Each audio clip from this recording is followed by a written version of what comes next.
News 18 Jammu Kashmir, Ladakh और हिमाचल में आप सबका खैर मकदम है। खबर पहाड़ों की।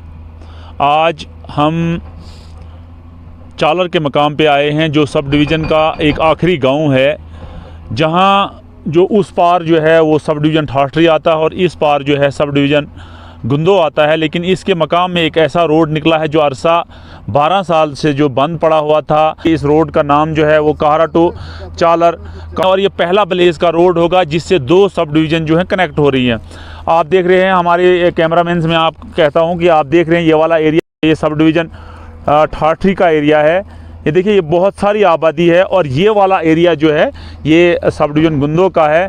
तो यहाँ लोगों में आज बड़ी खुशी पाई जा रही है कि 12 साल बाद जो है ये रोड आमदोरफ्त के लिए खुला है। देख रहे हैं हमारे साथ यहाँ के कुछ लोग हैं, इनमें कितनी खुशी की लहर है कि हमारा रोड जो है ये खुला। अब हमें जो बहुत फ़ायदा होगा, क्योंकि इनका कहना था कि जब यहाँ में मरीज़ बीमार लोग हो जाते थे, जिनको भी थोड़ी सी भी प्रॉब्लम होती थी, तो हमें बहुत सारी मुश्किलात का सामना करना पड़ता था। हमें पेशेंट्स को जो है कांधों पे उठा के 4-4, 5-5 किलोमीटर सब डिवीज़न गुंदो या सब डिवीज़न ठाठरी लेना पड़ता था। सबसे पहले मैं आपका शुक्रिया अदा करता हूँ। उसके बाद हमारे डीसी साहब का, एसपी साहब का, जनाब एसडीएम साहब का, तहसीलदार साहब का शुक्रिया अदा करते हैं, जिन्होंने काफ़ी देर से हमारा काम जो है बंद पड़ा था, आज उन्होंने खोला। उसके साथ साथ मैं हमारे ठेकेदार, जो यंग ठेकेदार, इनका भी शुक्रिया अदा करता हूँ। इसके साथ मैं डीसी साहब से गुजारिश करता हूं कि जिन लोगों का यहाँ नुकसान हुआ उनको मुआवजा वगैरह मिलना चाहे। इसके साथ साथ जो सड़क से नीचे जिन लोगों का नुकसान हुआ, उनका काफ़ी नुकसान हुआ, उनको भी थोड़ा बहुत मुआवजा मिलना चाहिए। तो अचानक हमने शाम से पहले देखी मशीन आते चिनास की जानिब से, तो हम बहुत खुश हो गए। अचानक यहाँ हमारा ज़मींदार एक गरीब शख्स है, बीमार शख्स है, दीन मोहम्मद कुम्हार। इसका भी आप देख सकते हैं, इसका खेत कैसा आया है, दरख्तों का नुकसान कितना हुआ है, बाकी जो लोगों का नुकसान हुआ है, मेहरबानी करके हमें मुआवजा मिलना चाहिए। बस यही है हमारी रिक्वेस्ट। चाचा, आप क्यों रो रहे हो? बस ये हो, आप क्यों रो रहे हो? बताओ क्या मसला है आपका, आप क्यों रो रहे हो? मुझे ज़मीन थी थोड़ी सी, वो सब आ गई है, सड़क में बहुत नुकसान हो गया है हमारा। तो अगर सड़क नहीं रहेगी तो आपको तो पैदल चलना पड़ेगा। सड़क की भी ज़रूरत है, लेकिन गरीब को भी देखना ज़रूरी है। आप चाहते क्या हो, क्या होना, क्या चाहते? हम चाहते हैं कि जब हमारे एक ज़मीन रोड में आ गई तो हमको कुछ मुआवजा मिलना चाहिए। आपकी स्टेट लैंड है या मलकियती ज़मीन है? मलकियती है। तो मलकियती ज़मीन में तो गवर्नमेंट कंपनसेशन देती है, मुआवजा देती है, तो आप रो क्यों रहे हो? बैठने के लिए उतनी जगह थी तो वो ख़त्म हो गई, तो आप कहाँ बैठेंगे। सबसे पहले डीसी साहब का शुक्रिया और उसके साथ साथ एसपी साहब का शुक्रिया, और एसडीएम साहब, तहसीलदार चिल्ली पिंगल, अपना चीफ साहब PMGSY चीफ साहब, SC साहब PMGSY बटोर सर्कल के, जिन्होंने बहुत ज़ोर लगा के हमें ये बोला कि इस काम को सर अंजाम दे दो भाई, फटाफट इसको सड़क को पाए तक मिल तक पहुँचाओ। तब से आज 10-7-8 दिन हो गए, तो मैंने मशीन लगाई हुई है। काम 2-4 इसमें 1 महीने में कंप्लीट कर दूंगा रोड को। बड़ी खुशी की बात है कि 12 साल पुराना डिस्प्यूट जो है वो यहाँ की एडमिनिस्ट्रेशन ने, इसके लिए मैं डीसी साहब का, एसपी साहब का और बिलखुसूस हमारे एसडीएम साहब, उनकी कारकर्दगी जो काबिल तारीफ़ है, उनकी कोशिशों से जो डिस्प्यूट ख़त्म हुआ और यहाँ के लोगों को एक सर्कुलर रोड, भले इसके लोगों को लगभग एक सर्कुलर रोड मिला। मैं जब यहाँ से आया तो मैंने देखा कि हम अगर ठाठरी यहाँ से भी जाना चाहेंगे तो आराम से, अगर नीचे कोई रोड में प्रॉब्लम आएगी तो हम लोग यहाँ से भी ठाठरी के लिए सफ़र कर सकते हैं। ये बड़ी खुशी की बात है कि हमारी रोडें जो हैं कनेक्टिविटी दिन ब दिन जो बढ़ रही हैं, हमारे पूरे गांव जो हैं वो रोड सड़कों के साथ जुड़ रहे हैं। इसके लिए हम एडमिनिस्ट्रेशन का बहुत बहुत शुक्रिया अदा करना चाहेंगे और उनकी तारीफ़ करने के बगैर हम नहीं रह सकते। जो काम सही होते हैं उनकी तारीफ़ हमें करनी चाहिए, और जहां कोई गलत होता है तो वहां भी हमें शोर उठाना चाहिए। इस रोड के बनने इस रोड के खुलने से लगभग 20,000 पॉपुलेशन को फ़ायदा होगा, क्योंकि ये एक अब सर्कुलर रोड बना और इस रोड से जो है इनका ट्रेड जो है सब डिवीज़न ठाठरी और सब डिवीज़न गुंदो में जो कनेक्ट करेगी, ये रोड दोनों डिवीजन्स को कनेक्ट करने से यहाँ के गरीब और मुस्तहिक लोगों को बहुत फ़ायदा हुआ। क्योंकि हमने यहाँ देखा कि बहुत सारे लोगों में खुशी की लहर भी थी और कुछ लोग जो हैं गमज़दा भी थे, क्योंकि गमज़दा वो लोग थे जिनके मकान भी आए, ज़मीनें भी आई और वो लगभग लैंडलेस और होमलेस भी हो गए, हाउसलेस भी हो गए। लेकिन इंतज़ामिया ने उनके साथ वादा किया है कि उनको मकान दिए जाएंगे, ज़मीन दी जाएंगी, उनको किसी किस्म की परेशानी का सामना नहीं करना पड़ेगा। फिरदौस खांडे, न्यूज़ 18 नेटवर्क, चालर, गुंदो बल्हेसा। खबर पहाड़ों के आज के प्रोग्राम में आप सभी का इस्तकबाल है। मैं हूं बिलाल बाली। जम्मू कश्मीर एडमिनिस्ट्रेशन ने एक हुक्मनामा जारी किया है कि 31 जनवरी 2023 तक जम्मू कश्मीर में जितने भी स्टेट लैंड या रोशनी एक्ट के तहत जो मालिकाना हकूक दिए थे वो बाद में जब कलअदम करार दिया गया था और घास चराई को रिट्रीव किया जाएगा, वापस लिया जाएगा, उसको लेकर पूरे जम्मू कश्मीर में एक जानिब से आवाम जो है सख्त परेशानी में मुब्तला हो गई है। ज़िला रामबन अगर हम बात करेंगे पहाड़ी इलाका है, यहाँ पर जो मैक्सिमम लोग हैं उनका जो ज़राए माश है वो खेती बाड़ी है, पशुपालन है, वो भी इस वक्त परेशान है कि अगर इस तरह का हुक्म जो है उस पर अमली जामा पहनाया जाता है तो उनको परेशानियों का सामना मुस्तकबिल में करना पड़ेगा। इस ज़िम्न में जो है जम्मू कश्मीर में प्रोएक्टिव तरीके से अगर देखेंगे तो डेमोक्रेटिक आज़ाद पार्टी है, उन्होंने सड़क पर आकर आवाम की लड़ाई लड़ने का इरादा किया है। आज पूरी टीम जो है डेमोक्रेटिक आज़ाद पार्टी को ज़िला रामबन हेडक्वार्टर पहुंचे हुए यहाँ पर एक प्रोटेस्ट को उन्होंने ऑर्गेनाइज किया हुआ है। हम इनसे जानेंगे कि ये एक्चुअल में मसला क्या था। पास्ट में भी हमने देखा जब रोशनी एक्ट का मसला हुआ था उस वक्त भी काफ़ी लोगों का रिएक्शन आया था, लोगों ने फीसें भी जमा की थी सरकारी खजाने में, लेकिन उनको वो हकूक नहीं दिए गए। अब क्या पोजीशन है और इस तरह का अगर ये प्रैक्टिकली इसको गवर्नमेंट जो है, कल रात को गवर्नर साहब ने भी स्ट्रिक्टली कहा है कि जो इस ऑर्डर को है इम्प्लीमेंट करके रहेगी, तो इस डेमोक्रेटिक आज़ाद पार्टी का क्या कहना है, हम उनसे बात करेंगे। हमारे साथ सलमान निज़ामी चीफ स्पोक्स पर्सन है। सर आप बताइए, ये इशू सर पास्ट में भी रहा है, जब रोशनी एक्ट का मसला है उस वक्त भी आवाम काफ़ी रोष दिखाया था। ओवरऑल आज हम इस नतीजे पहुंचे हैं कि मैक्सिमम लोगों को हटाने की बात हो रही है, उसके लिए नोटिस सर्व हो चुकी है, तो क्या कहेंगे आप, ये गवर्नमेंट का स्टेप कैसा है और इसका आवाम का असर क्या होगा? देखिए, सबसे पहले मैं कहना चाहता हूं कि गुलाम नबी आज़ाद साहब ने जिस तरीके से जम्मू कश्मीर की आवाम, उसमें जो गरीब तबका है उसको फ़ायदा पहुंचाने के लिए स्कीम को जो है बढ़ाने की कोशिश की थी। और जिस तरीके से आपने देखा कि ज़मीन जो है कई सालों उन लोगों, गरीब लोगों के पास थी, उनने घर बनाए, कुछ ने उसमें अनाज उगाया और उसमें मिसयूज़ किया होगा। आपको याद होगा कि इसी आपके न्यूज़ 18 चैनल में एक डिबेट था, उसमें कविंदर गुप्ता जी बैठे थे और मैंने ही एक्सपोज किया था उनका नाम, और मैंने उस वक्त कहा था कि अगर कोई बड़े नेता उसमें मुलविस हैं आप कार्रवाई करिए, लेकिन उन पे कार्रवाई करिए जो उस वक्त जो है अलॉटमेंट जिन्होंने की थी उसमें डिप्टी कमिश्नर्स हों, उसमें क्लर्क्स हों, लेकिन आम जो लोग हैं, अभी हम देख रहे हैं एक पहाड़ पे एक घर है उसको तोड़ा जा रहा है, जो आम लोगों में पैनिक क्रिएट की है। ऐसे ही 370 आपने हटाया था, लोगों को आपने कॉन्फिडेंस में नहीं लिया, लोगों से पूछा नहीं कि भाई करना क्या, पैनिक क्रिएट किया। मैंने हाल ही में सुना कि एक रजौरी में हार्ट अटैक से एक शख्स की मौत भी हुई है। तो जम्मू कश्मीर में पैनिक आप क्रिएट कर रहे हैं और हमें सड़कों पे इसलिए आना पड़ा। हम नहीं कहते कि भाई जो बड़े लोग हैं ठीक है कार्रवाई करिए, लेकिन जो गरीब लोग हैं वो कहाँ जाएंगे इस कड़ी ठंड में, इस बर्फ में कहाँ जाएंगे वो? क्या आपने कोई इंतजाम उनके लिए किया है? आपने रोहिंग्या के रेफ्यूजीज से बदतर हालत उनकी आज कर दी है। आपने दावा किया था कि 370 हटने के बाद जो है जम्मू कश्मीर की आवाम को रोजगार मिलेगा, नौकरियां मिलेगी, काम होंगे, तरक्याती काम होंगे, लेकिन आज जो हमारे घर बने हैं, जमीनें हैं, वो भी आप छीनना चाहते हैं। साजिश के तहत आप किन लोगों को यहाँ बसाना चाहते हैं? और जम्मू कश्मीर की आवाम जिनका सोर्स आप यहाँ देखिए, हम रामबन में हैं, कहाँ कहाँ पहाड़ों पे लोग बसे हैं, तो कहाँ जाएंगे ये? सरकार तो कुछ नहीं कर रही है, इसलिए हम सड़कों पे आए हैं और उन लोगों के हम सपोर्ट नहीं करते, हम कहते हैं उनको बेनकाब करिए। उसमें कविंदर गुप्ता जी हों बीजेपी के, और सबसे बड़ी बात जो है, जो देशभक्ति का सर्टिफिकेट दूसरों को बांटते हैं, उसमें डॉक्टर निर्मल सिंह साहब जो डिप्टी सीएम रहे हैं, वो आर्मी की जमीन पे अपना घर बनाते हैं नगरोटा में, उस पर कार्रवाई नहीं होती है। तो गरीब के कमर पे जो है छुरा डालने का काम जो है सरकार ने किया है, इसलिए हम इसको अपोज करते हैं। चलिए शुक्रिया। हमारे साथ आरएस चीफ साहब है, सीनियर लीडर है, साबिका वजीर भी रहे। सर हिस्टोरिकल पर्सपेक्टिव हम जानना चाहेंगे। कहा जाता है कि 1947 में शेख अब्दुल्ला साहब ने इसी तरीके से, जब हमारे पास वसाइल कम थे, ग्रो मोर फूड, उसके तहत ज़मीन दी गई लोगों को कि ज़्यादा से आप अपनी फसल कल्टीवेट की अपना गुजर बसर कीजिए। तो ये मंजरनामा 47 से लेके आज तक हम मतलब बेघर होते जा रहे हैं, हमें मालिकाना हकूक मिलने के बजाय हमें बेघर किया जा रहा है। इस पर आपका क्या कहना है सर? हिस्टोरिकल पर्सपेक्टिव क्या है, उसका आने वाला मुस्तकबिल क्या हो सकता है सर? देखिए, ऐसा है, आपने मरहूम शेख साहब का नाम लिया। शेख साहब का जो वो कदम था कि लैंड टू द टिलर, वो एक इनकलाबी कदम था और गरीबों के लिए कदम था। उन्होंने ऐसा नहीं किया कि ज़मीन गरीबों से ले ली, बल्कि उन्होंने गरीबों को ज़मीन दी थी उस समय। और ये सरकार का फैसला जो उस समय ये एक डिक्टेटराना स्टेप है।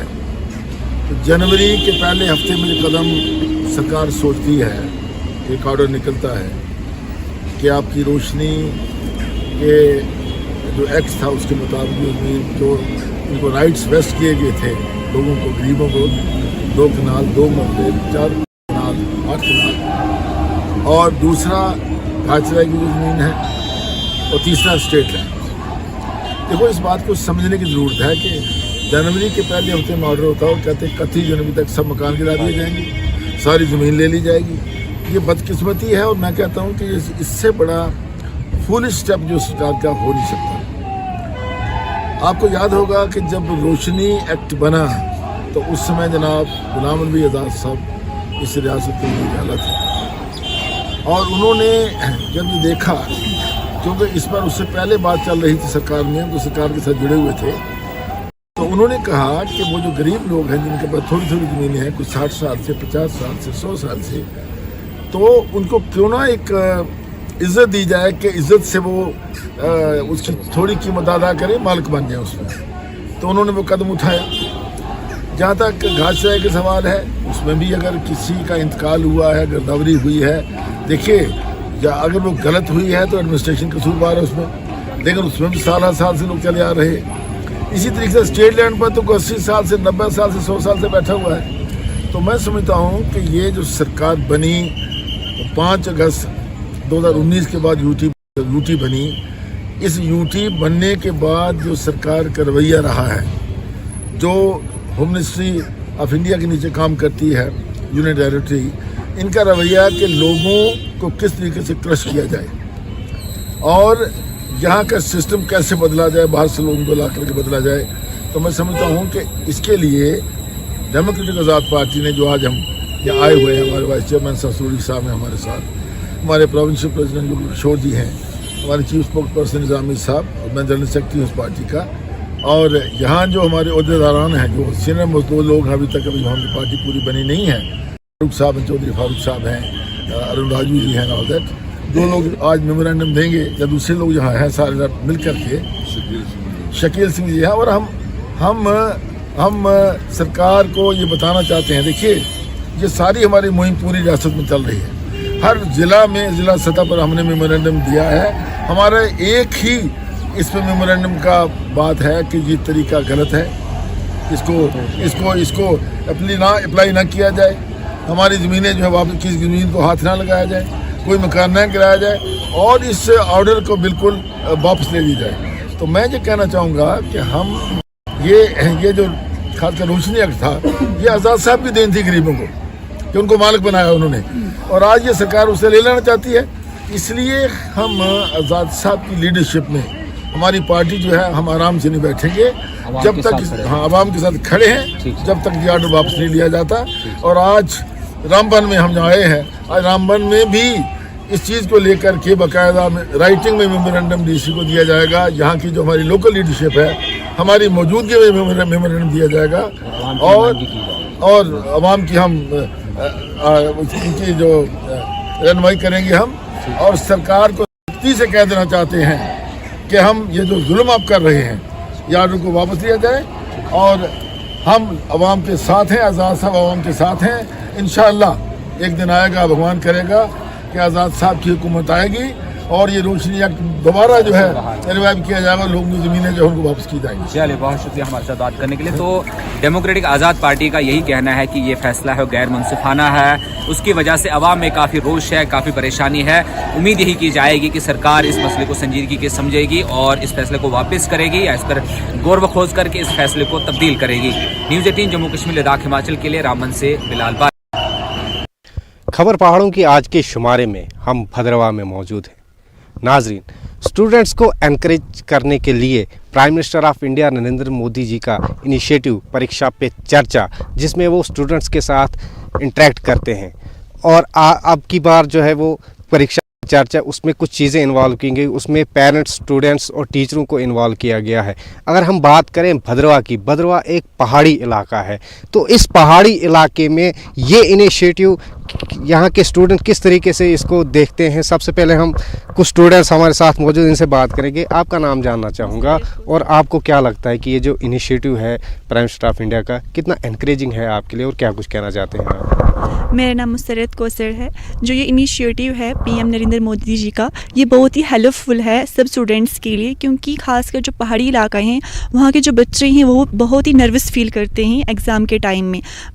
जब से ये इनिशिएटिव लिया है मोदी जी ने बच्चों के साथ इंटरेक्ट करना, इनसे वो बहुत बच्चे जो हैं एनकरेज हो रहे हैं, उनकी जो टेंशन है, स्ट्रेस से वो फ्री हो रहे हैं इस एनवायरनमेंट से। और जब से अब पहले तो मोदी जी जो हैं वो सिर्फ स्टूडेंट्स के साथ इंटरेक्ट करते थे, बट अब वो पेरेंट्स के साथ भी कर रहे हैं, टीचर्स के साथ भी कर रहे हैं। तो ये बहुत ही अच्छा है हम सब के लिए, सब स्टूडेंट्स के लिए। तो कुछ और स्टूडेंट्स भी मौजूद है, आपका क्या, आप किस तरीके से देखते हैं? मेरा नाम योशिता है, मैं बीएड सेमेस्टर 3 की स्टूडेंट हूँ। तो ये जो प्राइम मिनिस्टर नरेंद्र मोदी जी ने ये जो इनिशिएटिव स्टार्ट किया हुआ है, ये सब बच्चों के लिए बहुत ज़्यादा अच्छा है, क्योंकि बच्चे जो है नर्वस फील करते हैं, तो उसके वजह से क्या होता है एग्ज़ाम पे उनको ज़्यादा स्ट्रेस पड़ जाता है। और पेरेंट्स का भी ये, इन्होंने पेरेंट्स और टीचर्स को भी इस बार इसमें परीक्षा में चर्चा में इन्वॉल्व किया हुआ है, क्योंकि मोस्टली पेरेंट्स जो हैं वो अपने जो सपने होते हैं वो अपने बच्चों को करने को बोलते हैं। तो पेरेंट्स को ये चीज़ समझनी चाहिए कि जो बच्चों के सपने हैं वही हमारे सपने भी हैं, ताकि बच्चे जो हैं खुलकर अपनी लाइफ भी जी सकें और पढ़ाई पे भी कॉन्सेंट्रेट कर सकें। और एजुकेशनल फैसिलिटीज़ भी जो रिमोट एरियाज़ है वहाँ पर नहीं प्रोवाइड की जाती हैं, तो अगर बच्चे जो हैं अपना पक्ष रखेंगे मोदी जी के सामने, तो क्या हो सकता है जो हमारे नरेंद्र मोदी जी हैं वो भी बच्चों को जो रिमोट एरियाज़ में हैं उनको अपनी एजुकेशनल फैसिलिटीज़ जो हैं अच्छी प्रोवाइड कर सकें, ताकि हमारा जो देश है वो तरक्की कर सके। Thank you. तो बिल्कुल इस प्रोग्राम का मकसद ही एक तो बच्चों को एनकरेज करना, उनकी प्रॉब्लम्स को सुनना। तो कुछ पेरेंट्स भी हमारे साथ मौजूद हैं। सर, आप क्या कहना चाहते हो, ये जो प्रोग्राम है आप क्या कहना चाहते हो? और पहाड़ी, जैसे ये भद्रवाह पहाड़ी इलाका है, तो यहाँ के पेरेंट्स किस तरीके से इसको देखते हैं? हाँ, मेरा नाम आरिफ खतीब है, मैं यहाँ भद्रवाह में रहता हूँ, ज़िला डोडा में। तो 2022 में ये इनिशिएटिव यहाँ पे ऑनरेबल प्राइम मिनिस्टर की तरफ से शुरू हुआ स्टूडेंट्स के लिए परीक्षा पे चर्चा। देखिए, ये अपने में जो इसका नाम रखा गया, ये अपने में ही बहुत बड़ा एक इनिशिएटिव था, परीक्षा पे चर्चा। और मुझे लगता है तरह से इनिशिएटिव लिया उसका सिर्फ और सिर्फ मकसद ये था कि जो बच्चे प्राइम मिनिस्टर तक, इतनी बड़ी हस्ती तक नहीं पहुंच सकते, तो प्राइम मिनिस्टर खुद उनके पास आ रहे हैं। तो आप देखिए कितनी होलिस्टिक अप्रोच है। यहाँ जो बिगेस्ट डेमोक्रेसी जो है वर्ल्ड की, उसके प्राइम मिनिस्टर जब बच्चों से इंटरेक्ट करते हैं तो मुझे लगता है एक बहुत बड़ा संगमील है। लेकिन यहाँ पे बात की जाए मेट्रो सिटीज़ की या ए क्लास सिटीज़ की, वहाँ पे बच्चों को वहाँ पे बहुत सारे उनको ये बहुत सारी चीज़ें होती हैं, बहुत सारी फैसिलिटीज़ होती हैं। लेकिन जहाँ पे हमारी बात की जाए, हम पहाड़ी लोग, जैसे ज़िला डोडा का जो एरिया है, मैक्सिमम जो है पहाड़ों पे लोग गुजर बसर करते हैं। तो इसमें जो इस बार प्राइम मिनिस्टर का ये इनिशिएटिव और उसमें मज़ीद कुछ ये इजाफा किया गया है कि इस बार जो है न सिर्फ बच्चे, न सिर्फ स्टूडेंट, बल्कि उनके साथ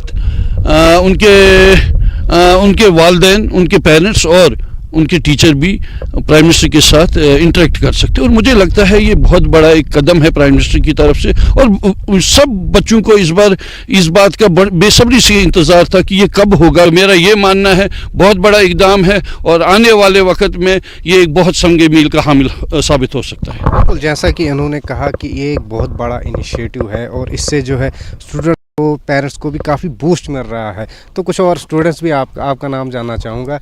अगर आपको मौका मिलता है इंटरेक्ट करने का, तो क्या कुछ कहेंगे आप मिनिस्टर से, और आपको क्या लगता है किस टाइप का, किस तरीके का प्रोग्राम है? जी मेरा नाम रश्मि है। तो सबसे पहले तो मैं अपने प्राइम मिनिस्टर जी का थैंक यू करना चाहूँगी, क्योंकि वो एक ऐसी पर्सनालिटी हैं जो एक छोटी प्रॉब्लम का एक अच्छे से अच्छा सलूशन निकालने की कोशिश करते हैं। तो जैसे एग्ज़ाम है, कब बहुत सारे बच्चों को ना ऐसा हो जाता है कि काफ़ी स्टूडेंट्स हैं जिनको एक तरह का फोबिया हो जाता है एग्ज़ाम का। तो हमारे प्राइम मिनिस्टर का जो कहना है कि enjoy your studies, enjoy your education system, उसको इन्जॉय करके देखो, ना कि उसको बर्डन की तरह। तो जो ये परीक्षा पे चर्चा सर की जो है एक इनिशिएटिव जो है, ये बहुत अच्छा है मेरे हिसाब से, क्योंकि बहुत सारे लोग, बहुत सारे स्टूडेंट जब डायरेक्ट अपने प्राइम मिनिस्टर जी से ये चीज़ें सीखेंगे तो उन्हें कहीं ना कहीं एक कॉन्फिडेंस, एक बूस्ट मिलेगा कि नहीं, अगर वो खुद ये चीज़ कह रहे हैं तो हमें इस एग्जामिनेशन सिस्टम को एक बर्डन की तरह नहीं लेना चाहिए, बल्कि हमने अपनी स्टडीज़ को इन्जॉय करके और तब हमने अपने एग्ज़ाम में बैठना चाहिए आराम से। और रही बात कि मेरा पॉइंट ऑफ व्यू इस चीज़ को लेकर क्या है कि और क्या हो सकता है, अगर मुझे उनसे बात करने का मौका मिले तो सबसे पहले मैं उन्हें ये कहना चाहूँगी कि जो हमारा यूथ है, तो यूथ ये तो रहा examination system, but examination system के अलावा भी बहुत सारी चीज़ें ऐसी हैं, जैसे कि हमारा जो कंट्री है वो बहुत वास्ट कंट्री है। तो मैक्सिमम आबादी जो है वो इसी तरह के जो पहाड़ी इलाकों में या फिर इसमें रूरल एरियाज़ में रहती है, तो उनको मौका नहीं मिलता है अपने टैलेंट को बाहर निकालने का। तो apart from the examination system, उनका जो स्किल्स होंगे, उनके पास जो डिफरेंट काइंड ऑफ नॉलेज होगा या डिफरेंट काइंड ऑफ उनके पास जो एक टैलेंट होगा, वो भी वो पहचाने, उन बच्चों को भी वो आगे लेके आए, सिर्फ वो पहाड़ी ना कहलाएं, बल्कि उनका जो टैलेंट है उससे वो जाने जाएं और उस चीज़ को वो आगे लेके जाए। तो इस इंटरेक्शन में मैं ये चाहूँगी कि हर वो बच्चा मैक्सिमम पार्टिसिपेट करे और अपने टैलेंट को बाहर निकालने की कोशिश करे, ताकि डायरेक्ट हमारे मोदी जी उसका वो टैलेंट पहचान सके। Thank you. जिस तरीके से उन्होंने कहा कि मैक्सिमम स्टूडेंट्स को जो है वो इसमें पार्टिसिपेट करना चाहिए, इसमें हिस्सा लेना चाहिए। कुछ टीचर भी हमारे साथ मौजूद हैं। सर, आपका नाम जानना चाहूँगा और आपसे जानना चाहूँगा कि कितना बूस्ट मिलता है स्टूडेंट्स को इससे, और आपकी बार जो है टीचर को भी इन्वॉल्व किया गया है, तो आप किस तरीके से इसको देखते हैं? सर, जो इस बार प्राइम मिनिस्टर जी का जो इनिशिएटिव है परीक्षा पे चर्चा, जिसमें जब हम बात करते हैं टीचिंग कंपोनेंट्स की, टीचर, स्टूडेंट्स और पेरेंट्स, ये तीन ऐसे पिलर हैं जो एक दूसरे के साथ इंटरएक्टेड हैं, और ये बोलें कि इंटरडिपेंडेंट हैं। अगर हम एक को भी अलग कर देते हैं तो हमारा टीचिंग सिस्टम जो है इनकम्प्लीट है। जिसमें कि अगर इसमें सबसे बड़ी बात यह है कि जो पेरेंट्स और टीचर्स को इन्वॉल्व किया जा रहा है, जिसमें ये है कि वो अंडरस्टैंड करें कि एक लर्नर को कैसे अंडरस्टैंड करना है, सबसे उनकी प्रॉब्लम क्या है। और सबसे बड़ी बात ये, जो टीचर्स को इन्वॉल्व किया जा रहा है, तो टीचर्स क्या, जो जैसे हम बात ये है कि रिमोट एरियाज़ में टीचर्स क्या प्रॉब्लम फेस कर रहे हैं, टीचिंग लर्निंग प्रोसेस में क्या क्या प्रॉब्लम आ रही हैं, तो वो डायरेक्टली पीएम सर से पूछ सकते हैं कि हमें ये प्रॉब्लम फेस कर रहे हैं, और होप ये रहेगा कि वो प्रॉब्लम जो है वो उनकी सॉल्व हो सके, और ताकि हमारा जो टीचिंग लर्निंग प्रोसेस है वो इफ़ेक्टिव बने। और स्टूडेंट से भी जानना चाहूँगा, आपका नाम जानना चाहूँगा, और आपको क्या लगता है कि ऐसे जैसे पहाड़ी इलाके में यहाँ के स्टूडेंट्स के लिए कितना इम्पोर्टेंट है ये? मेरा नाम दीपाक्षी कोतवाल है। तो जैसा कि आपने बात की, पीएम मोदी जी जो कर रहे हैं परीक्षा पे चर्चा, जो कि लास्ट ईयर से स्टार्ट है, और इस बार जो एक इनिशिएटिव लिया है कि उन्होंने स्टूडेंट के साथ तो इंटरेक्ट करना ही है, but as well as parents और टीचर्स के साथ भी इंटरेक्ट करना है। क्योंकि ऐसा होता है कि जब स्टूडेंट्स के एग्जाम चल रहे होते हैं तो उनको स्ट्रेस हो जाता है, एक काइंड का फोबिया हो जाता है, उनको स्ट्रेस सा फील होता है कि क्या होगा, कि स्ट्रेस में एग्जाम में क्वेश्चन आएंगे, हम वो कर पाएंगे कि नहीं। और पेरेंट्स और टीचर्स को भी वो होता है कि कैसा रिजल्ट, कैसा परफॉर्म करेंगे स्टूडेंट्स। तो इसीलिए मोदी जी ने एक इनिशिएटिव लिया है परीक्षा पे चर्चा, और वो पेरेंट्स और टीचर्स और स्टूडेंट्स के साथ इंटरेक्ट करेंगे, उनका फोबिया कम करेंगे, उनका स्ट्रेस कम करने की कोशिश करेंगे, स्टूडेंट्स को मोटिवेट करने की कोशिश करेंगे।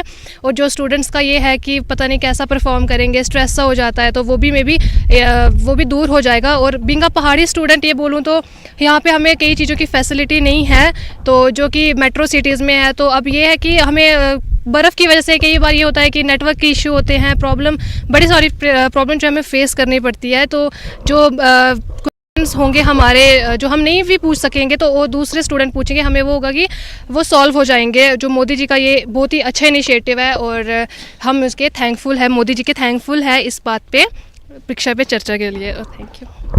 तो जिस तरीके से यहाँ के स्टूडेंट से बात करके लगा कि ये काफ़ी एनकरेजिंग है इन सब के लिए, और ये काफ़ी बेसब्री से इंतज़ार कर रहे हैं कि कब ये प्रोग्राम जो है शुरू हो और इसमें हिस्सा ले सके। न्यूज़ 18 जम्मू कश्मीर लद्दाख हिमाचल के लिए भद्रवाह से मैं साहिर हुसैन। पुजी आज पुंछ जिले ने गली मैदान इलाके गली मैदान इलाके पिछले 2-3 दिन तो लगातार बर्फ पैनी पई और इस बर्फ नाल जिहड़ा लोगों की किस तरीके और लोगों की किस तरीके फायदा भी है उस बारे गल कर सकें। कुछ लोकल लोगन उन्होंने गल कर सकें कि इस बर्फबारी तो बाद उन्होंने क्या कहना है। अब सुनो ना, मेरा नाम सर बशीर अहमद। जी जी, किस तरीके से बर्फबारी को फायदा भी किया सर? बर्फबारी से हमें बहुत फायदा है, लोग खुश हैं, लेकिन एक तरफ से फायदा है, एक तरफ से हमें बहुत ही मतलब दुखी है। क्यों कि एक तो हमारी राशन जो डिपो है तकरीबन 15 किलोमीटर हमारी मतलब जो औरतें हैं वो चले जाते हैं 15 किलोमीटर मतलब राशन लाने के लिए। हम गवर्नमेंट इंतजाम से यही अपील करते हैं कि गली मैदान में यहाँ डिपो एक दी जाए तो उससे हमें मतलब बहुत ही सहूलियत मिल जाए। तो अब इसमें तो फायदा क्या किस चीज़ सर? बर्फबारी से हमें बहुत फायदा सर। हमें हमारी खेती बाड़ी जो है वो मतलब अच्छी बनती है, हमारे जो फल फ्रूट दरख्त है उनके लिए ये ज़रूरी है सर। उसके बाद में हमारे जो चश्मे सूख गए थे उससे हमें बहुत फ़ायदा है, हमारे चश्मे पानी फिर मतलब निकल पड़ा उनमें से, बस ये हमारे उसमें फ़ायदा है। कुछ और उन्होंने गल करता उन्होंने क्या कहना तो सुनो। मोहम्मद इसाक लोन इसाक जी दसो किस तरीके फायदा उसके परेशानी की? देखो जी इतने जड़ी है ना बर्फ पड़ी ने इस नाल खेती का फायदा बड़ा होना है क्योंकि जड़े खेती है वो अच्छी ज़रात होती है और दूई गल बर्फ के नाल पानी हो जाना है। सियाल बर्फ पैनी है तो फिर बरे भी पानी होना है और दूई जड़ी बर्फ का फायदा जड़ा है टूरिस्ट आते बड़े टूरिस्ट आते इतने एक्चुअली गर्मियां भी बड़े आते हैं उपर जरा इत्थों है ना 4 किलोमीटर उपर नेड़ियां हैं उत्ते रंगावाड़ विच बड़े टूरिस्ट आते हैं और ये पहाड़ों के विच बर्फ पैनी रहनी है और इसके बड़े फायदा है साड़ी जी सड़क बंद होनी किस इसका बड़ा मुश्किल हो जाता है क्योंकि बर्फ पैनी है तो सड़क साड़ी बंद हो जानी है। इतों अस 8 किलोमीटर चुक्की ले जाने कोई बीमार हो जाए कोई जाए तो उसकी चुक्की ले जाने इतों उत्ते फिर इलाज होता है उसका। कुछ और उन्होंने गल करो कि उन्होंने क्या कहना सुनो। मोहम्मद जी किस बर्फबारी तुम क्या कहना चाहते? बर्फ़ तो सर एक हिसाब से ठीक भी है सर, थोड़ा दिक्कतें भी आ जाता है सर, रोड बंद हो जाता है सर, बाकी पानी शानी कट जाता है सर, लाइट का भी प्रॉब्लम हो जाता है सर। फायदा क्या होता है? फ़ायदा तो सर खेती के लिए सर अच्छा है सर, फ्रूट के लिए अच्छा है सर। खेत तो यहाँ एक मक्की होता है आलू होता है सर, बाकी तो यहाँ कुछ होता ही नहीं है सर। 6 महीने यहाँ मान लो बर्फ़ पड़ता है तो 6 महीने मौसम मान लो ठीक रहता है। बर्फबारी होती है खुशी भी होती है? हाँ खुशी भी है सर। तो देखो किस तरह लोगों ने क्या कहना है कि इस बर्फ नाल खुशी हुई है और परेशानियां मेन परेशानियां तो देखो कि पीछे सड़क बंद है और इतों पीछे जो इलाके उस इलाके लोगों की पैदल आना पैना पैदल आना जाना पैना लोगों की काफ़ी परेशानियां ना जी कर रहे हैं। बिजली खास करी लोगों की बिजली बंद हो जानी, पानी भी लोगों ने कि जब टेम्परेचर घट होना है तो उस पानी जमी जाना और लोगों की पानी परेशानी होनी, लेकिन उसके बावजूद लोग खुश हैं क्योंकि इस बर्फ नाल जो है उन्होंने फसल भी अच्छी होनी और जो फल फ्रूट क्योंकि इस एरिए सेब अखरोट नहीं और नाशपाती नहीं काफ़ी फसल होनी है और उसकी भी जो काफ़ी फायदा होना है इस बर्फबारी नाल। और इस बर्फबारी जान के बर्फबारी जी होनी चाहिए, हालांकि इस बार बर्फबारी लेट हुई और घट बर्फबारी हुई लेकिन लोग जान के बर्फबारी होनी रहा है और साथ ही जी इंतजामिया को जानन के इंतजामिया जी है उन लोगों की सहूलियत में ध्यान रखा है ताकि सड़क चलनी रहे, लोगों की बिजली पानी टाइम पर मिलना रहा है तो लोग इस जी बर्फ के नाल काफ़ी खुशी मनाने। Munish Sharma, news 18 network.